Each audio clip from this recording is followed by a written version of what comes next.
Have you ever felt the sting of someone you love suddenly pulling away? One day they're close, laughing, opening up, showing you pieces of their soul, and the next, they're gone. The calls slow down, the texts get shorter, the warmth fades into silence. You sit there questioning yourself, what did I do wrong? Wasn't I enough? Did I push too hard? Let me tell you something powerful right now. When an avoidant runs, it's not rejection. It's not that you're unworthy. It's not that they don't care. It's fear, fear of love, fear of intimacy, fear of the very closeness their soul actually craves. Because love, to them, doesn't just mean connection. It means risk. It means vulnerability. It means tearing down walls they've built for years, maybe even since childhood, walls that kept them safe from pain, from abandonment, from loss. And when someone comes along who truly touches their heart, that very safety system gets triggered. Instead of leaning in, they back away. Instead of saying, I need you, they say, I need space. Instead of holding on tighter, they slip through your fingers. Here's the truth: their running is not your failure. Their withdrawal is not your unworthiness. Their distance is not evidence that love has died. It's a reflection of the battles inside their own heart. They fear the very thing they desire most. They fear the closeness that could actually heal them. They fear being seen, because to them being seen means being hurt. But what if I told you this? What if the running is not the end, but the beginning? What if their silence doesn't mean goodbye, but rather a test of whether love can outlast their fear? What if the avoidant running is not a rejection of you, but a mirror of how deeply they care, because only someone who matters could awaken that much fear? This is why today's message matters, because I want to reframe everything you thought you knew about avoidance, about their patterns, about their pulling away. I want you to understand that love is not always straightforward, and the one who runs may actually be the one who loves the deepest. So listen closely.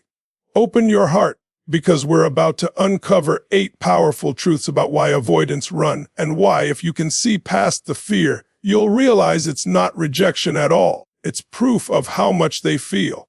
Avoidants don't run because they've stopped caring. They run because, at some point in their life, they learned that closeness equals pain. Maybe as a child they reached out for love and it wasn't there. Maybe they were punished for showing feelings. Maybe they experienced betrayal in their earliest bonds. Whatever the root, the brain learned to equate attachment with danger. So now, as adults, when someone comes too close, when love starts to feel real, powerful, consuming, their nervous system kicks into survival mode. They don't think, I'll hurt this person. They don't plan, I'll walk away to cause pain. No, their body screams, run, before they even have time to reason it out. It's not a conscious rejection of you. It's a subconscious defense of themselves. Imagine a soldier returning from war. The sound of fireworks on New Year's doesn't mean danger, but his body reacts as if it does. That's trauma. That's conditioning. The same happens with avoidance. Love looks safe on the surface, but inside, it feels like stepping into a battlefield. Here's the part that most people miss. The fact that they run when you are near is actually proof of how much power you hold in their heart. If you didn't matter, there would be no need to run. They could stay casual, detached, unaffected, but because you touch something deep inside them, the fear explodes. You're not being rejected. You're being recognized as someone who could break down their defenses, as someone who could reach the very part of them they've spent years hiding. So instead of asking, why am I not enough? Start asking, why does my presence awaken so much in them? That shift in perspective changes everything. It transforms pain into understanding. And when you understand, you can love from a place of strength, not desperation. Avoidants don't need someone to chase them aggressively. They need someone who understands their fear without personalizing it. Someone who can hold steady when they wobble. Someone who sees that their silence is not rejection, it's survival, and survival is not a sign of weakness. It's a sign of how much they've been through, and how much strength it will take to open again. The question is, can you hold that space? Can you see the running not as a wall against you, but as a wall against their own wounds? Because if you can, you'll stop taking their distance as proof of lack of love, and start seeing it as the greatest evidence that love is already present. When an avoidant pulls away, it feels like abandonment. It feels like they're slamming the door in your face, shutting you out, or proving they never cared in the first place. But let me shift your lens. Their distance isn't about escape, it's about safety. They're not leaving you, they're retreating into what they believe protects them. Think of it like this. Imagine someone who nearly drowned as a child. Now, every time they're near water, their body stiffens, their breath quickens, and they pull back. Are they rejecting the beauty of the ocean? No, they're overwhelmed by its power. The water itself isn't the enemy. It's the memory of what almost broke them. That's what happens with avoidance in love. Love feels like water. It's vast, it's deep, it's life-giving, but it's also terrifying. When emotions get too strong, their nervous system interprets it as drowning, so they step back. Not because they don't want you, not because they're rejecting you, but because their inner child is screaming, "I can't breathe. I'm not safe." This is critical to understand. Distance does not mean disinterest. It means overwhelm. It's not them saying, "I don't love you." It's them saying, "I don't yet know how to feel safe in this love." The worst mistake people make is to chase aggressively during this withdrawal, to bombard them with texts, calls, questions, and ultimatums, to demand closeness when their nervous system is begging for space. That doesn't reassure them, it suffocates them, and suffocation will always push them further away. But if you can hold your center, if you can breathe through their distance without panicking, you send them the very message their soul craves. You're safe. I don't need to trap you to love you. I don't need to control you to stay. That is the medicine an avoidant needs. Safety is the bridge to closeness. Ironically, the more you push to close the gap, the more it widens. The more you hold steady, the more they begin to inch back on their own. Because love that doesn't demand, doesn't suffocate, doesn't chase. It whispers safety into their fear. So, the next time they pull away, don't panic. Don't internalize it as rejection. See it for what it is: a cry for space, a plea for safety, a nervous system trying to recalibrate. And if you can meet that cry with patience instead of pressure, you won't just keep the bond alive, you'll build the foundation for real intimacy. Because safety, not pressure, is what finally draws an avoidant closer. Silence. It can be the loudest pain of all. When an avoidant stops calling, stops texting, stops showing up, it feels like the loudest rejection in the world. You sit with your phone in your hand, staring at unanswered messages, replaying memories in your head, wondering if it all meant nothing. But here's the hard truth. Their silence is not really about you. It's about them. Silence is how an avoidant processes the tidal wave of emotions they don't know how to handle. When you feel close, they feel exposed. When you feel secure, they feel vulnerable. And vulnerability to them equals danger. So instead of reaching out, they retreat. Instead of talking through their fears, they shut down. Their silence is not a verdict on your worth. It's a shield against their own emotions. Think of silence as their self-soothing mechanism. It's their way of calming down the storm inside. Just like a turtle pulls into its shell at the first sign of threat, avoidants pull into silence when emotions become too intense. That doesn't mean they've stopped caring. It doesn't mean they've forgotten you. It means they're trying to regulate themselves the only way they know how. This is where perspective is everything. Instead of interpreting silence as, "They don't love me," start recognizing it as, "They don't yet know how to stay open when love feels this strong." That shift protects your heart from unnecessary suffering. Now, does this mean you should tolerate endless silence without boundaries? No, love requires communication. But understanding the motive behind their silence gives you power. You stop spiraling into self-blame and instead respond with clarity. Here's the powerful part: often, when avoidance goes silent, they're actually thinking about you more than ever.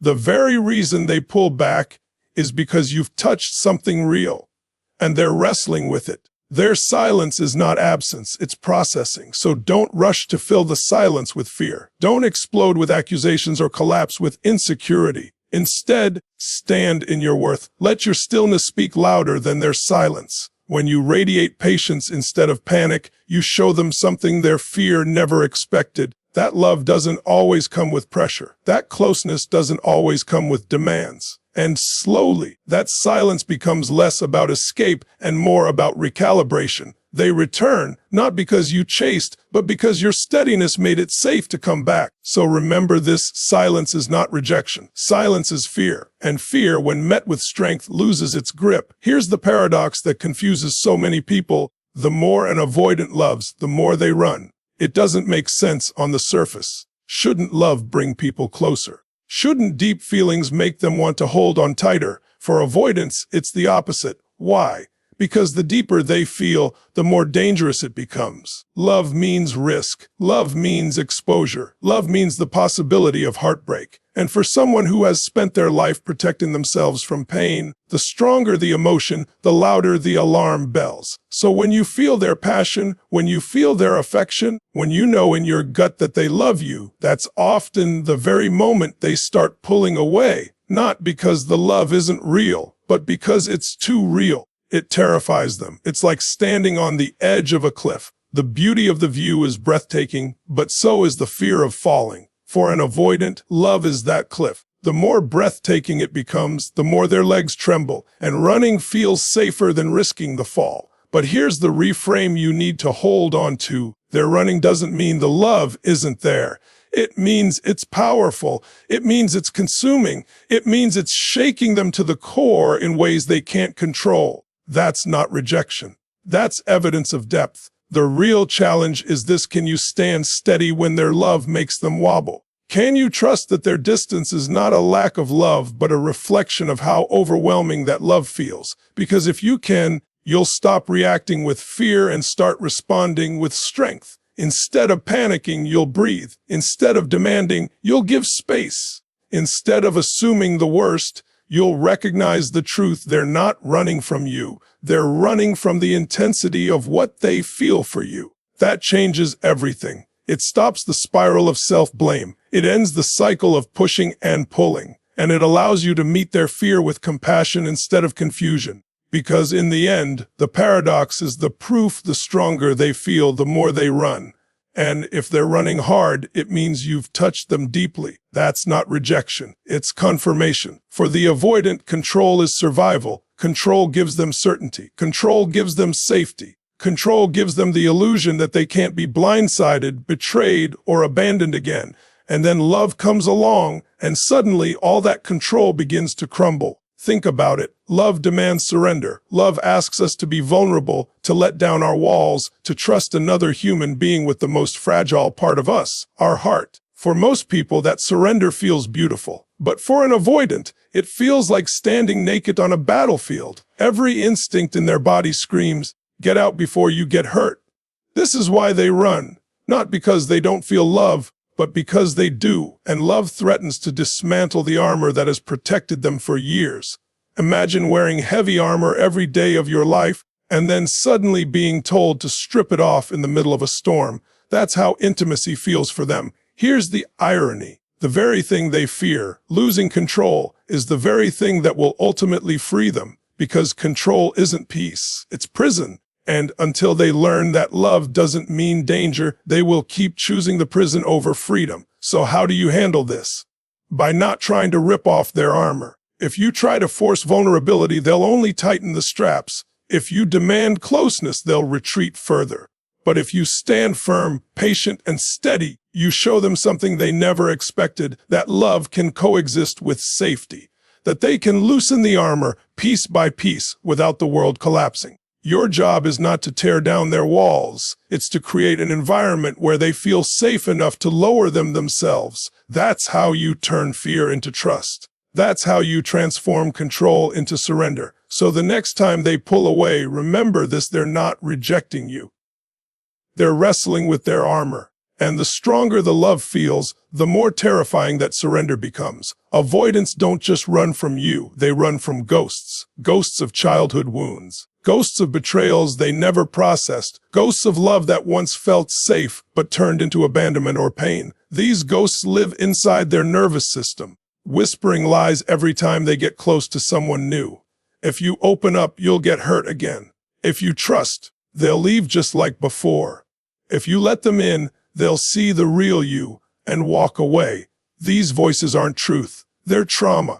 But trauma doesn't care about truth. It only cares about survival. That's why avoidants struggle so deeply in relationships. They're not fighting you. They're fighting the shadows of their past. And here's the painful part. No matter how loving, loyal, or patient you are, you cannot erase those ghosts for them. Only they can choose to face and heal them. But your role, if you choose it, is to remind them that the present is not the past.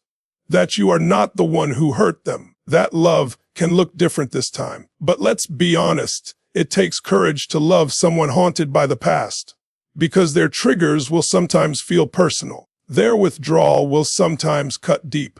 And if you don't understand the root, you'll misinterpret everything. The truth is, their running is not about you. It's about what came before you. And ironically, your presence, the fact that you matter so much, is what wakes up those ghosts. That's not rejection. That's evidence of significance. If you can hold that truth, you won't take their running as a measure of your worth. Instead, you'll see it as the battle they're fighting inside themselves. And if they choose to fight those ghosts instead of run from them forever, that's when healing begins. One of the deepest fears an avoidant carries is the fear of being fully seen. To them, being seen means being exposed, and being exposed feels like being vulnerable to judgment, rejection, or abandonment. This is why many avoidants excel at surface-level charm. They can be witty, confident, even magnetic when things stay light. But the moment someone starts peeling back the layers, the panic sets in. Because underneath the mask, they've hidden parts of themselves they believe are unlovable. So when you love them deeply, when you look into their eyes and see past the facade, when you touch the parts of them they've tried to bury, that's when they run. Not because they don't want to be loved, but because they don't believe they can survive being fully known. Here's the paradox: what they fear most, being seen, is also what they crave most. They long for someone who can see through their walls and still stay. But the moment that possibility arises, the fear becomes overwhelming. Your task is not to convince them with words. It's to demonstrate with consistency. Words can be doubted, but presence is undeniable. If you keep showing up without judgment, if you keep holding space without trying to fix or force, you begin to rewrite their story. Maybe being seen isn't death. Maybe being seen is healing. This takes time. It takes patience. It takes strength. But when an avoidant finally realizes that someone can see their scars and not run away, that's when transformation begins. And that's when running stops. This is the most counterintuitive truth of all. When an avoidant runs, it can actually be part of their path toward real love. Because running is how they process. Running is how they test safety. Running is how they wrestle with the very fear that's been controlling them their whole life. It doesn't mean the relationship is doomed. It means they're on the battlefield, facing their demons, deciding whether love is worth the risk. And yes, it's messy. Yes, it's painful. But sometimes running is the only way they learn that what they're running from isn't danger, it's healing. Think of it like this. A person who has lived in the dark their entire life won't be able to stand in the sunlight immediately. Their eyes will burn. Their instincts will tell them to retreat into the shadows. But if they return again and again, even in small steps, their eyes adjust. Slowly, the light doesn't feel like pain anymore. It feels like home. That's how it is with avoidance. The first time they feel love, they may run. The second time, they may still pull back. But each cycle, each return chips away at the fear. Each step teaches them, maybe love won't destroy me. Maybe love is safe. Maybe love is real. So don't see running as failure. Don't see distance as the end. See it as part of their journey toward closeness. Because the truth is, when they run, they're not rejecting you. They're wrestling with themselves. And if they keep coming back, it's proof that love is winning, even against fear. Love is not simple, especially when it collides with fear. And when you love someone with avoidant tendencies, you have to understand this one truth. Their running is not a reflection of your worth, but a reflection of their wounds. Their withdrawal is not a verdict that you're unlovable. It's evidence that you've touched something so deep inside them that it terrifies them. And that fear is the very thing that proves love is alive. When you reframe their running, you take back your power. Instead of drowning in self-doubt, you begin to rise in strength. Instead of thinking, I wasn't enough, you begin to declare, I awakened something real. Instead of panicking when they pull away, you begin to breathe and hold steady. That steadiness becomes the anchor that keeps the bond alive. It's not about chasing. It's not about forcing. It's about creating a safe space where their fear can dissolve and love can take root. Remember this, the stronger the love, the stronger the fear. That paradox confuses so many people. But once you see it clearly, you stop misinterpreting their distance. You begin to understand that their silence is not a dismissal. It's a cry for safety. Their distance is not escape, it's recalibration. And their running is not rejection. It's the first shaky step toward learning what love truly is. Yes, it takes courage to love an avoidant. It takes patience. It takes a strong heart. But if you can see beyond the surface, if you can stop reacting to fear with fear of your own, you create the very environment where transformation is possible. You become the person who shows them that love doesn't have to be dangerous. That vulnerability doesn't have to equal pain. That closeness doesn't have to mean loss. You become the safe harbor they've been searching for all along. And in time, something beautiful happens. The running slows, the walls lower, the silence breaks. They begin to test trust. They begin to risk closeness. They begin to see that love is not their enemy. It's their freedom. And when that moment comes, you'll realize that every tear, every pause, every step back was not wasted. It was the journey, the messy, imperfect, terrifying, but powerful journey of turning fear into love. So hold this truth close. When an avoidant runs, it's not rejection, it's fear of love. And fear, when met with patience, when met with strength, when met with unconditional presence, eventually bows to love, because love, in the end, is stronger than fear. And if you stand in that truth, you will not only change the relationship, you'll change a life. Thank you for opening your heart and walking this journey with me today. I know these words touched something deep inside you because they come from truth, the truth that love is not weakness and distance is not the end. If you've ever felt the pain of someone running, let today's message be your reminder you are not rejected. You are not abandoned. You are more powerful than fear itself. Keep holding steady. Keep choosing strength over panic. Keep believing in the possibility that love can heal even the deepest wounds. And remember, every step you take toward understanding, patience, and compassion is a step toward breaking the cycle of fear. Until next time, stay strong, stay hopeful, and never forget, love is never wasted. Goodbye, my friend, and thank you for listening.